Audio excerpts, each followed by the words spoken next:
Hi everyone, today we will talk about how to fix or how to solve Snapchat due to repeated failed attempts.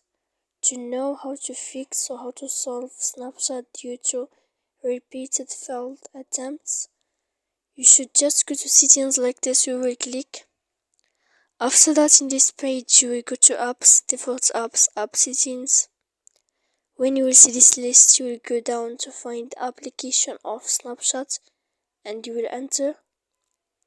Then in this page here you will go to click for stop. When you will end this, you will enter to storage. After that, in this page you will click clear cache.